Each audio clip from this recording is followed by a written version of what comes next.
Joke delivery के अलग अलग अंदाज और अपनी पोएटिक स्टाइल के लिए तो एहसान भाई बड़े ही फेमस है। But did you know he got into trouble with the police? Don't believe me? खुद ही देख लीजिए। आज का ये शानदार कार्यक्रम आप दोनों के नाम करता हूँ और इस कार्यक्रम को देखने वाले तमाम दर्शकों को सलाम करता हूँ। एक शहर में गया सर, कार्यक्रम था पुलिस वालों का। सारे सुनने वाले पुलिस वाले थे। एसपी साहब बाजू में बैठे थे। मैंने धीरे से एसपी साहब से पूछा, सर शहर की सारी पुलिस यहीं बुला लिए है, शहर में कहीं चोरी हो गई तो? एसपी साहब बोले, कैसे होगी, सब तो यहीं है। बहुत बढ़िया, ये तो क्लास था यार। तो मैंने एसपी साहब से कहा, पुलिस भी यही काम करती है क्या? बोले नहीं, वो सबको समझा के आ गई। उनके पास बदमाशों की लिस्ट होती है, उनको सब बता दिया गया, आज गड़बड़ नहीं करना, कार्यक्रम में जा रहा है। मैंने बड़े प्यार से दूसरा सवाल किया। मैंने कहा, एसपी साहब पहले चोरी होती थी, चोर को पकड़ने के लिए कुत्ते छोड़े जाते थे, वो सूंघते सूंघते जाते थे, चोर को पकड़ के थाने में लाते थे, इसका प्रयोग आपने क्यों बंद कर दिया? बोले, यार वो बहुत कष्ट देने लगे थे, सूंघते सूंघते थाने में ही घुस जाते थे।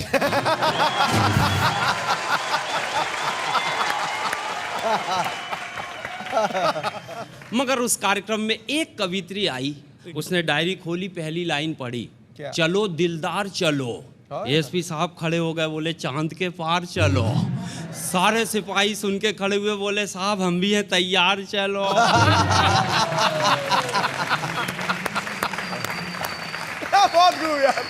बाजू से एक शराबी जा रहा था, वो हिलते हुए एक आदमी से पूछा, क्या हो रहा? बोले पुलिस का कार्यक्रम चल रहा। और छोड़ो, बोले चोरों का कार्यक्रम कौन देखे? थानेदार ने सुन लिया, बोले पकड़ के लाओ। क्या? बोले पुलिस को चोर कहता? साहब बोले, मैंने कहाँ बोला? कौन सी पुलिस, पाकिस्तान की कि जापान की कि नेपाल की? टोपी घुमाई, टोपी घुमाई। थानेदार ने 2 लठ मारा, बोले अच्छा, जैसे हमको मालूम नहीं कहाँ की चोर है।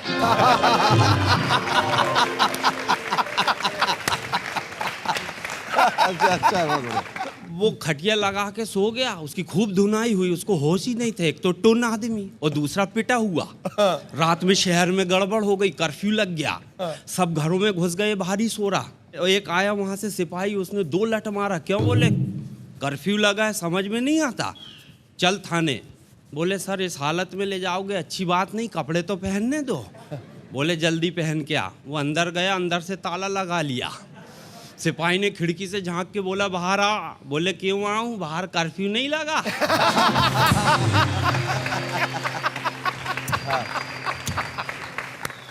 दो लाइन सुनाता हूं सर, मैंने नहीं लिखा, क्योंकि मैं पुलिस से पंगा नहीं लेना चाहता, क्योंकि मुझे वापस भी घर जाना है और मेरे घर के सामने ही पुलिस थाना है। पुलिस विभाग और ईमानदारी, पुलिस विभाग और ईमानदारी, क्या बात करते हो श्रीमान, जैसे सरदारों की बस्ती में नाई की दुकान।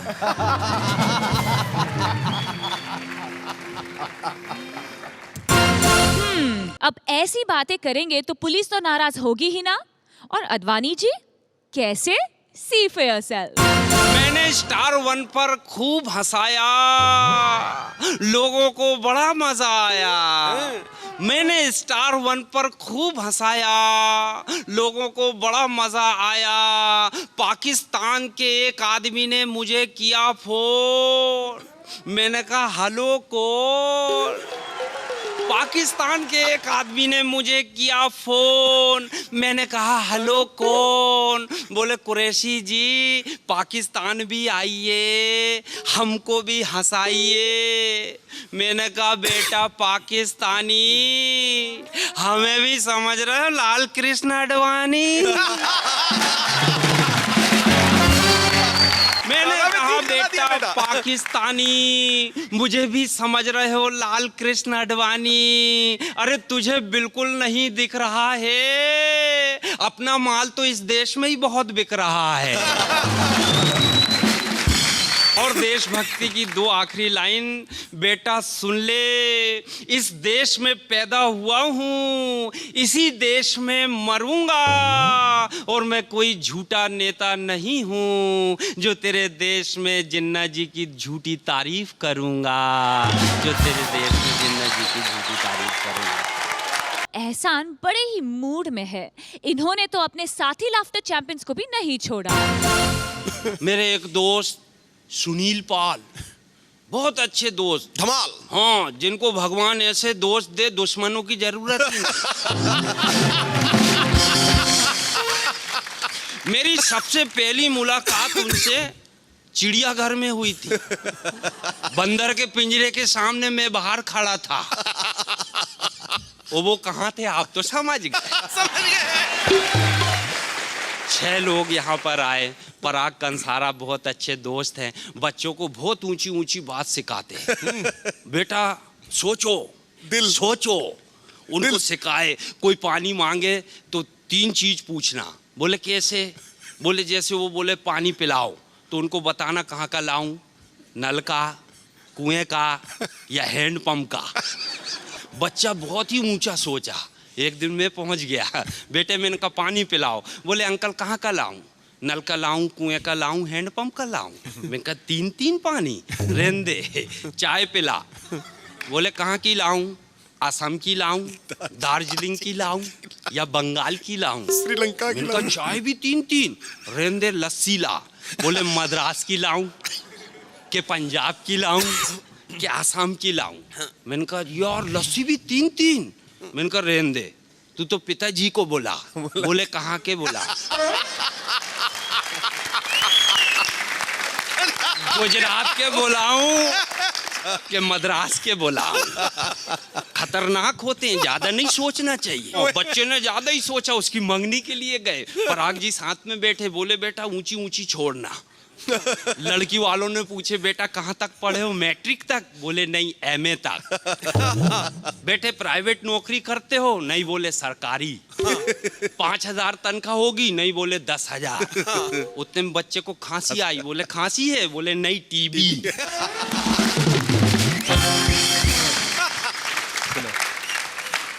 ऐसे लोग। मगर गुग्गी जी तो कमाल के आदमी, रहते पंजाब में हैं, कार्यक्रम मद्रास के करते। मुझे भी साथ ले गए। आयोजक मुझे बोले एहसान भाई आपको संचालन करना है। मैंने कहा कर देंगे। बोले 6 हिंदी के आइटम है, 1 संस्कृत का है। बोले ये संस्कृत में सबको सुनाएगा, आप हिंदी में अनुवाद करके सुनाना। मैं उसको एक तरफ ले गया। मैंने कहा सामने जितने बैठे इनको संस्कृत आती है क्या? बोले नहीं। मैंने कहा तब तो बता देंगे। वो भी ऐसे ही, अपन भी ऐसे ही। अपन को जो बोलना है वही समझेंगे। साहब संस्कृत का कवि आया, पहली पंक्ति पढ़ा, स्त्रियास चरित्रम पुरुषस्य भाग्यम। स्त्रियास चरित्रम पुरुषस्य भाग्यम। मैंने कहा कवि कह रहा है स्त्री का चरित्र देख के पुरुष भाग गया।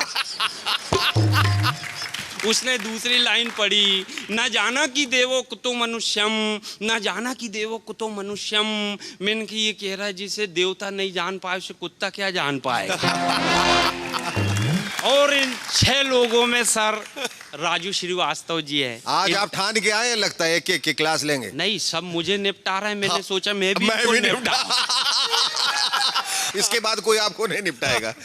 गुंजाइश ही नहीं छोड़ते। करो, Raju Srivastava international artist, America गए, दावत दे के आ गए। वो ऑर्गेनाइजर यहाँ घूमने आया। उसको बोले और कोई अच्छी चीज दिखाओ। इनने सोचा सबसे बड़ा वंडर दिखाओ, ताजमहल दिखाए। बोले ये साहब विश्व का 7वां आश्चर्य। बोले ये कितने दिन में बनाया? राजू जी ने बताया इसको 15-16 साल लग गए। वो अमेरिकन बड़ा फेंकू आदमी बोले और तुम्हारा देश का आदमी बहुत आलसी है, इतना बड़ा बिल्डिंग तो हम 4-5 घंटे में बना के फेंक देता। राजू जी समझ गए बहुत बड़ा फेंकू है। उसको दूसरे दिन उससे बड़ा मकबरा दिखाया, लाल किला। बोले ये बिल्डिंग कितने साल में बनी? बोले इसको भी 25-30 साल लगे। बोले तुम्हारा देश का आदमी आलसी है, हम 5-6 घंटे में इतना बड़ा बिल्डिंग बना के फेंक देते। अब राजू जी को रात भर नींद नहीं आई, देश की इज्जत का सवाल था। रात भर सोचते रहे इसको निपटाना है। सुबह ही 5 बजे गए, उसके कमरे में बेल बजाई, बाहर चलो, सीधा कुतुब मीनार दिखाया। तो उसने ऐसा देखा, पहले तो उसका टोप गिरा, फिर वो खुद गिरा। बोले इतना बड़ा बिल्डिंग कल क्यों नहीं दिखाया? बोले कल बना ही कहाँ था। वो तो रात में बैठ के बना है। ये फेंका इक्का। मगर देश पे खतरा आए तो आदमी को हिलना नहीं चाहिए, अपने भगवंत मान। इनकी तो बातों में ही व्यंग होता, वो भी इंटरनेशनल। जब देखो, जब अफ्रीका में ही कार्यक्रम चलते हैं, दोनों अफ्रीकन भारत आए, बोले तुम्हारे यहाँ का गार्ड बहुत खुश होता है, हमको घुमाओ। ये सीधा शंकर जी की गुफा में ले गए, अमरनाथ की गुफा में। बोले जो भी मांगो मिलता है। तीनों ने आंख बंद किए, मांगना शुरू किए। आवाज आई, मांगो, क्या मांगते हो? तो एक अफ्रीकन बोला, हे भगवान, मैं काला हूं, मुझे गोरा कर दो। आवाज आई तथास्तु, वो फटने से गोरा हो गया। बाजू में दूसरा आदमी बोले, भगवान मुझे भी गोरा कर दो। तथास्तु, वो भी गोरा हो गया। अब भगवंत मान का नंबर। बोले, बंदे तूने इन दो को पकड़ के लाया, तू भी मांग ले। मगर ये भारतीय आदमी किसी का भला नहीं देख सकता। बोले, क्या मांगना है भगवान? इन दोनों को सालों को फिर से काला कर दो। वैसे एहसान भाई के बारे में एक बात शायद आपको मालूम नहीं होगी. Now he has a huge crush on sexy Malika Sherawat. Well, who doesn't? But एहसान भाई का अंदाज ही अलग है. खुद ही देख लीजिए. मल्लिका शेरावत, आग लग गई. मल्लिका शेरावत दिन दहाड़े चौपाटी पर समंदर के किनारे. हाय हाय हाय, आग लग गई. मल्लिका शेरावत दिन दहाड़े चौपाटी पर समुंदर के किनारे. डायरेक्टर ने कहा एक्शन, हमने फौरन देखा रिएक्शन. मल्लिका ने सेक्सी अदाओं के साथ कैमरे को देखी. मल्लिका ने सेक्सी अदाओं के साथ कैमरे को देखी और अपना टी शर्ट उतार कर सड़क पर फेंकी. मल्लिका ने सेक्सी अदाओं के साथ कैमरे की तरफ देखी और अपना टी शर्ट उतार कर जमीन पर फेंकी. टी शर्ट की खुशबू सूंघकर सोता हुआ कुत्ता जाग गया. टी शर्ट की खुशबू सूंघकर सोता हुआ कुत्ता जाग गया. मुंह में टी शर्ट लिया और सरपट भाग गया. अब वो कुत्ता एकांत में जाकर मजे ले लेकर टी शर्ट खा रहा था. अब एकांत में कुत्ता जाकर टी शर्ट को मजे ले लेके खा रहा था और सामने बैठा उसका पिल्ला ललचा रहा था. एकांत में जाकर कुत्ता मजे ले लेकर टी शर्ट खा रहा था.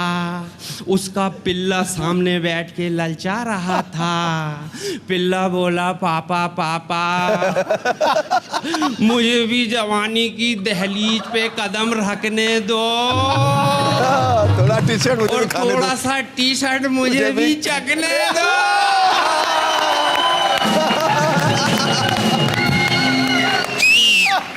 पिल्ला बोला, पापा पापा मुझे भी जवानी की दहलीज पे कदम रखने दो और थोड़ा सा टी शर्ट मुझे भी चखने दो.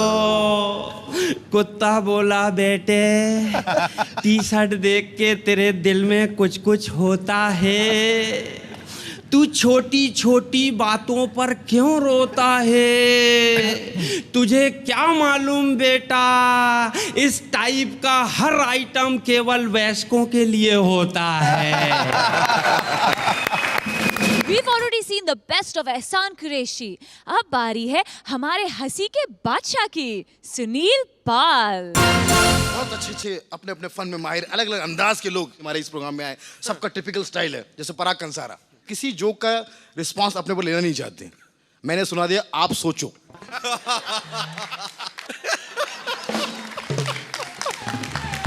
मैं और मेरे चाचा हम लोग शॉपिंग करने गए थे. चाचा ने देखा, चाचा ने वहां पे देखा।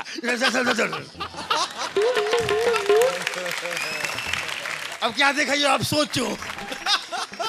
सोचो सोचो, आपको धंधे में लगा देते, काम पे लगा देते। गुरु सोच ही रहा है, दिल नहीं लगा रहा कहीं। दिल तो लगा कहीं। हमारे भगवंत मान साहब, हाँ। वो जोक सुनाते तो ऐसा लगता है कि 7वें वाले पे खड़े हैं और नीचे लोग जोक सुना रहे हैं। हमारे देश के नेता हमारा खाते हैं, तभी तो उनके विदेश में खाते हैं। हमारे एहसान कुरैशी साहब। चले खाने लगे।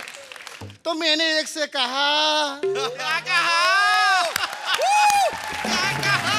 क्या कहा? तो मैंने एक से कहा, क्या कहा? कविता के मामले में मैं आशीष नेहरा हूं।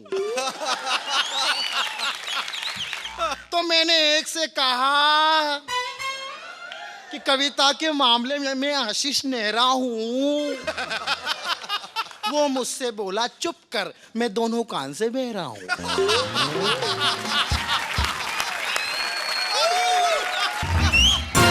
सुनील का सबसे मेमोरेबल कैरेक्टर रहा है, you've guessed it right, रतन नूरा। और इस बार नूरा साहब बहुत कुछ प्रूव करना चाहते हैं। हर आदमी के पास मोबाइल है, तो बात तो ये है कि एक आदमी रिलायंस के फोन से बात कर रहा था, हमारे रतन नूरा साहब। रतन नूरा साहब चले गए उनके पास में उनको छेड़ने के लिए। का है बे? ई का है? हेलो हेलो का है? का कर रहा है बे? Hello hello. ए, धीरे बोल। धीरू तू बोल। का फोन तू इस्तेमाल कर रहा है, धीरू तू बोल। मैं क्यों धीरू बोलूं चमचे? चमचे। नमक हराम, नमक हराम। बोले मैं नमक हराम कैसे हो गया? नमक किसका खाता है बे? तो फोन भी उसी का इस्तेमाल करना।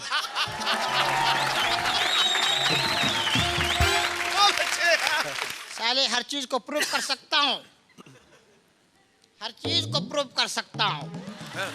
बोला देखिए सबका मालिक एक है। दो है सबके मालिक। बोला कैसे? प्रूव कर सकता हूँ। सबके मालिक दो कैसे हुए? गौतम अधिकारी और मार्कंड अधिकारी। देखिए रतन भाई, आप सब चीजें प्रूव कर सकते हैं, लेकिन ये बताइए कि पिछली बार जो पार्लियामेंट पे अटैक हुआ था, पार्लियामेंट पे अटैक करना बहुत इजी है। क्या बात कर रहे हैं आप? प्रूव करूँ क्या? प्रूव कर सकता हूँ। करो प्रूव। अरे क्या प्रूव करेंगे आप? कितनी सिक्योरिटी टाइट होती है तभी तो जब सिक्योरिटी खुद ही टाइट रहेगी तो बच्चा भी अटैक कर लेगा।